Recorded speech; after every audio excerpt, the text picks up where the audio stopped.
Chakwal plus YouTube channel کو پسند کرنے کا شکریہ۔ چکوال پلس یوٹیوب چینل کو سبسکرائب کریں،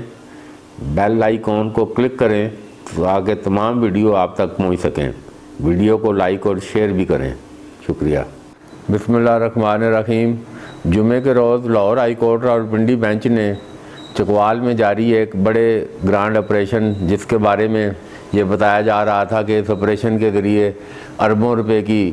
سرکاری اراضی کو واگزار کرایا جا رہا ہے، اور اس حوالے سے 37 جائیداد مالکان کو اسسٹنٹ کمشنر چکوال نے نوٹس بھی جاری کیے تھے کہ وہ 7 دن کے اندر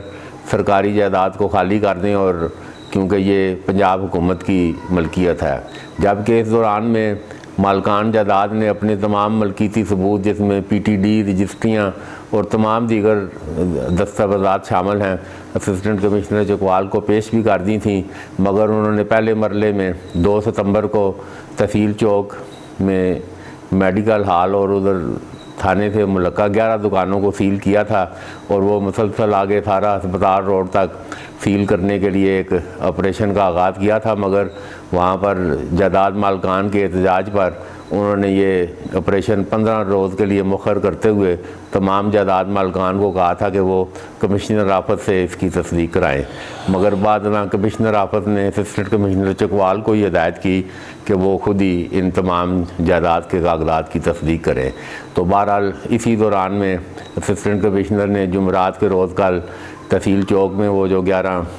سیل شدہ دکانیں تھیں ان کو بلڈوزر لگا کر مسمار کر دیا، اور ابھی تک وہ آپریشن جاری ہے۔ تو اسی دوران میں یہ ان 11 دکانوں کی ادھر ہائی کورٹ میں رٹ بھی لگی ہوئی تھی، اور عرفان زیدی ایڈوکیٹ ان کے وکیل تھے۔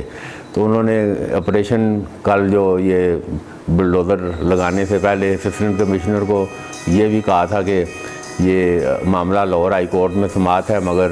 اسسٹنٹ کمشنر نے ان کی بات نہیں سنی۔ جبکہ اس سے پہلے 11 محرم کو دھن کون پلازہ بھی سیل کر دیا گیا تھا، اور اس وقت تمام وہاں 70 دکانیں، جبکہ انہیں بتایا گیا کہ یہ چکوال کے پہلے نامور مسلمان وکیل خواجہ محمود کے وارثان کی یہ پلازہ ملکیتی ہے، اور ان کے پاس ناننگ سنگھ جو ہندو ہے، جس سے خواجہ محمود ایڈوکیٹ نے یہ زمین خریدی تھی، اس کی رجسٹری بھی موجود ہے۔ جبکہ دیگر 10-12 محکمے، جس میں میونسپل کمیٹی، حبیب بینک، یہ محکمہ مال خود، اس کے یہ تصدیقی اور ملکیتی ثبوت اسسٹنٹ کمشنر کو بھی پیش کیے گئے، مگر انہوں نے کہا کہ یہ ناکافی ہیں اور یہ بالکل پنجاب حکومت کی ملکیتی ہے۔ تو بہرحال جمعے کے روز خواجہ دانیال سلیم جو دھن کون پلازہ کے مالکان کے حصہ داران میں ہیں، انہوں نے سینئر قانون دان سپریم کورٹ